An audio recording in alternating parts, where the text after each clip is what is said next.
It's okay. I'm an intruder too.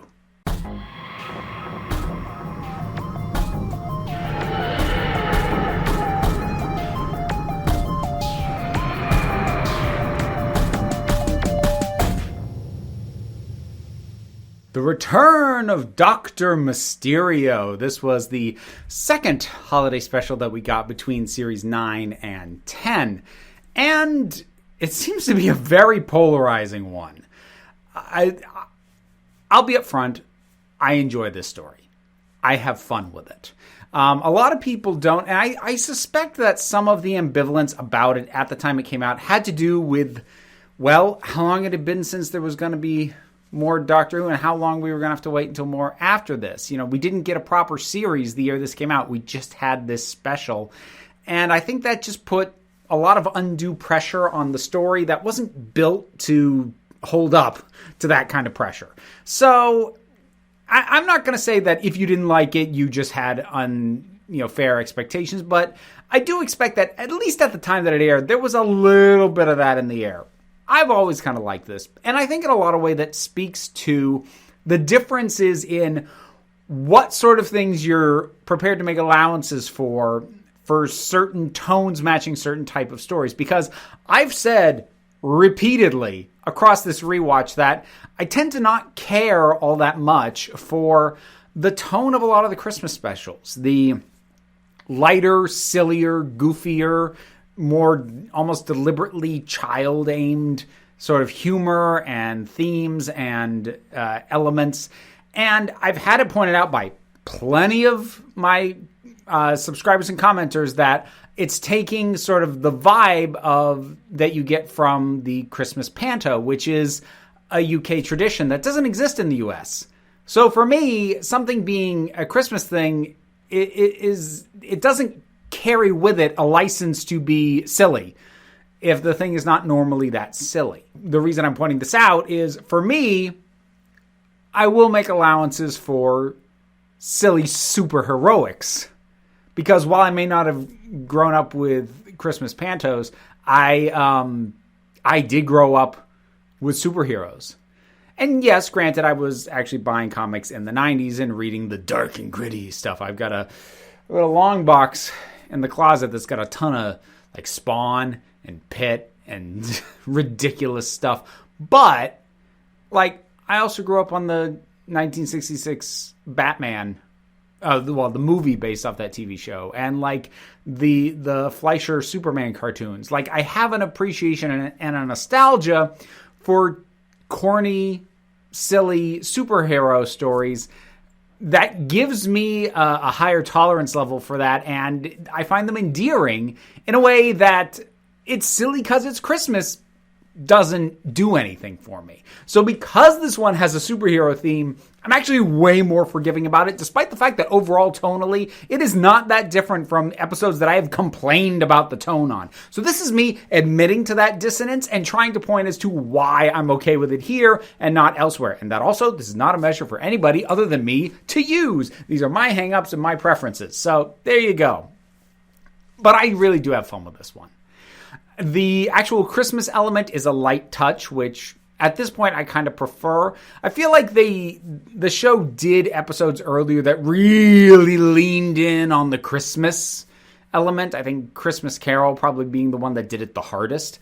And since then, it's not worth trying to top the Christmas element of that. So a token acknowledgement and then moving on from there, cool. I think that's a pretty good way to go about it.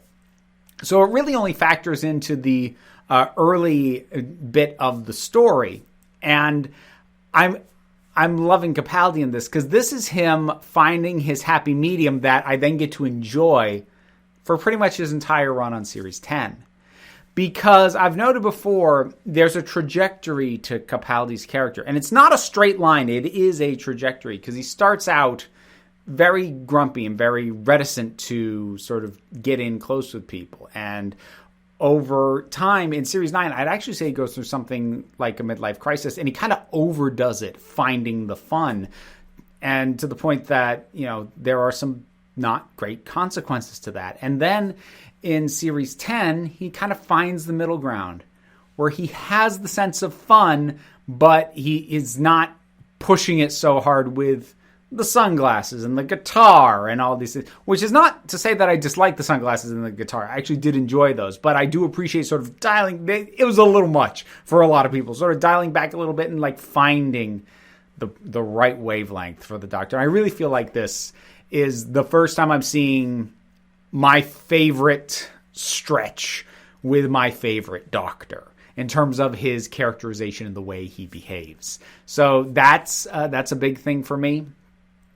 So this is also our, I would actually call it a reintroduction to Nardole. He's not quite where I want him to be yet. Come Series 10, I actually like Nardole a lot. But this is kind of a middle step between Husbands of River Song, where I honestly didn't like him because he spent most of his time, making weird noises, whining, or screaming, and Series 10, where he was a proper fleshed out character and actually not nearly as much about making silly sounds. Here, he's kind of splitting the difference between the two. He's better than he was in Husbands of River Song, at least better to my tastes. But he is still sort of the vehicle of some of the more humor. The opening joke being the little boys' restroom joke. And there are a couple of extended bits of him screaming, which I really don't know. Like, Doctor Who needs to not cast people on the basis of them being able to scream. They did that with Mel in the 80s, and I feel like they did that with Matt Lucas initially until they decided to actually write him a proper character. But we get glimpses of that proper character at the tail end when the Doctor leaves, not prepared to talk about River, and Nardole fills in some of the blanks for the other characters who are there. So let's talk about that. The whole thing with the ghost and, the plucky reporter who basically is Lois Lane and this plan to take over the world being foiled, all of this. This is classic, silly superhero stuff. And I'm here for it. A big part of it that I actually kind of appreciate, and this is kind of odd for me given that I didn't read comics. I wasn't born. Like, my mother wasn't even born back when a lot of this stuff was really at its heyday. But the golden age of comics, which is like the 30s by a lot of measures, it takes that vibe by and large. And it's borrowing that feel. But along with it, it took the fast, quick banter of filmed stories of that time. And you know what? I love fast, quick banter. I love characters who are so quick that this conversation could not happen at this speed in real life. I don't care because it's awesome. And I love feeling like I'm just barely keeping up with these people. And I get that from these characters with both Lucy and Grant. They're both very quick. And again, in a way that, does it make for realistic dialogue? No, but realistic dialogue is boring and uninteresting to listen to. If I want realistic dialogue, I will have a real-life conversation. Give me quick. And this gives me that. And I enjoy that. And I like that it's not even pretending to be anything other than a pastiche of Superman. That, with a couple of tweaks. Making him a nanny instead of, her co-worker.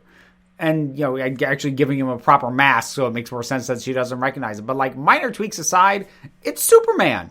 He has Superman's mentality. He has Superman's power set. That's what it is. And it doesn't pretend to be anything other than that. And I think Justin Chatwin is a great casting, but I feel bad for him. I feel like in a lot of ways, his career for the last decade or so has been paying penance for Dragon Ball Evolution, which was not his fault. He wasn't good in it, but holy cow, that thing. So it's nice to see him just get to be charismatic and hold the screen and the camera, which he can do very well. I also kind of like all the stuff that goes on the front end when Grant is younger because, well, first of all, I kind of like that the Doctor doesn't get superheroes. The premises and the concept is well, no, that's just ridiculous. And that, given that he effectively is a superhero in a way, I kind of like that he doesn't get them. And I also he's got really cute interactions with Grant when he's a kid. When Grant points out that this detector or whatever it is that the Doctor has built, I can't remember exactly what it is now. it looks a bit like a Christmas tree. The doctor goes, Do you want to turn the lights on? Can I? Go on. It's Christmas Day. What do I do? it's just this really cute, sweet moment. And also it was a pretty believable misunderstanding with the doctor handing him a glass of water and then this little crystal saying, take this. You know, it is completely understandable what it was that happened there. So that's nicely done. There isn't much to say about the villains in this one, the brains in the jars. And I know it's a little bit of a callback because when we had Husbands of River Song, there's a character who pulled open his head and pulled out a thing. So I guess it's meant to be a callback to that, except honestly, I didn't even realize that at the time that it aired because that had been such a minor throwaway character in Husbands of River Song that I didn't even register it back when this aired originally because also, a year had passed. So I'm not sure it functions very well as a callback. And as far as an overall thing, I mean, it's kind of a neat idea. The brains with eyes, the splitting, it's a decent aesthetic. It's mildly creepy. It's just creepy enough. That said, the fact that they keep things in there is very dumb. I remember even the first time I watched it when he splits his head open and reaches in and takes out a gun. I'm like, in what way is that more efficient than just having a gun holster? And it's also one of those things that it takes so long. The fact that the heroes just stand there and while he splits open his head and reaches in and takes out a gun and not even quickly, and they just stand there. And oh no, that moment doesn't work at all. I think that's the thing. The split and that's fine, but the idea that they store stuff in there, no, that's dumb. And dumb to a degree that it actually impacts the story. Because like I said, I'll give a fair amount of leeway to this story because of my own preferences, but it's dumb in that it makes the heroes look dumb for just standing there. It also kind of implies that the brains got away at the end, which is a setup for nothing. That never comes back, which I'm not saying I would have really liked it to, but not everything needs that kind of setup. Oh, I like the Mr. Huffle interview. I like Lucy squeezing this thing that's this really slow thing just to make the person who she's interviewing uncomfortable. She does it every time she thinks she's being lied to. And I really love the force with which she squeezes things. She makes it seem like she is causing pain. It's ridiculous. And I don't think that works as a tactic in any sort of actual interview. But it's inventive. I enjoy it. And I enjoy this. And I can't really, if it's not to your tastes, I can't turn you around on this. I can't defend it on much more of a basis than it just hit notes and concepts that I enjoy. Sometimes that's just what happens. And for me, it did happen with this. I think it is still, at this point, my favorite of the Doctor Who holiday specials. And a lot of that just has to do with appealing to the stuff that I like and my childhood and my nostalgia in a way that most of the other Christmas specials just don't. But this one does, and I really enjoy it. The Return of Dr. Mysterio. Have you seen it? What do you think about it? You rewatched it lately? Whatever your thoughts are, drop something on down in the comments. Let's talk about it. Whole bunch of stuff to do. I'm sure you know what it is. There is a Patreon that I have that keeps the lights on and helps me pay my bills, keeps this entire thing up and running. And in addition to that, there is, of course, merch and social media, etc., etc. Check down in the description for all of that. Or don't. I can't tell you what to do. End of the day, you're the council. I'm just running the meetings, and until next time, this council is adjourned.